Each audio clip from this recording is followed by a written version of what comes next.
Inyanga uMkhwanazi sigcina ifikile kubo kaKing Bhaka. Kubingelele pha ngamukele imbulo emakhaya kweSimanzonzo uthola khona indaba ezifika ngesikhathi. Imbulo emakhaya ke nangempela inyanga esemtubatuba ubaba uMkhwanazi usegcina ngempela egoba uphondo ngoba usegcina efikile emzini kaKing Bhaka. Uzokhumbuleka ngempela ukuthi emavikini andlule inyanga uMkhwanazi wayekhuluma izinto engekho zihle kuKing Bhaka. uKing Bhaka kwaqalwa amyeka nje kancane wathi ngaleso sikhathi wayesadila ngalabo ababe-actor igesh o-MC Gwajo no2+2. Uthe maqeda lapho ukuthi wasengenela ubaba uMkhwanazi. Uthe ngempela akizolo umqhumele uGwayikatiki ubaba uMkhwanazi ukuthi if engafikanga izinsuku ezintathu zingakaseyiphelile uzokubona ngempela okwabona uSawuli ebheke eDamaseko.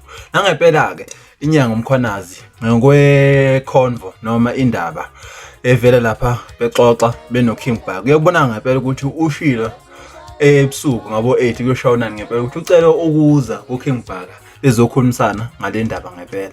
Uthe kuseni kakhulu ngempela ezitatha uMkhwanazi besefikile emzini kaKing Bhaka weza bazoxoxisana. Ubesebhala ngempela uKing Bhaka ukuthi ngoba bebeshilo ukuthi emva kwezinsuku ezintathu ngempela okube kuyisabatha uyobe sekhwele idilika ke khipha ifihlo zababa uMkhwanazi if engafika ngoba sefikile uthe ngeke ke sawenze lo live lo ngoba ubaba uMkhwanazi usegcina efikile ekhaya bazoxoxisana. Buke emakhaya ke izona indaba ethe ngaphathela zona ayihlangana e-comment section siza ukuthi ngempela abantu abaningi ngoba besasho ngempela ukuthi basamile noKing Bhaka.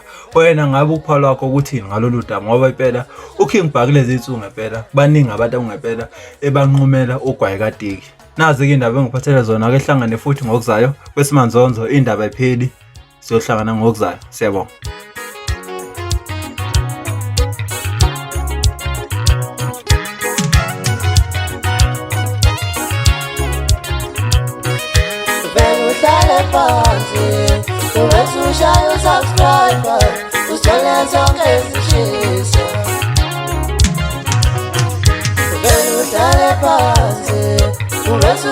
Subscribe,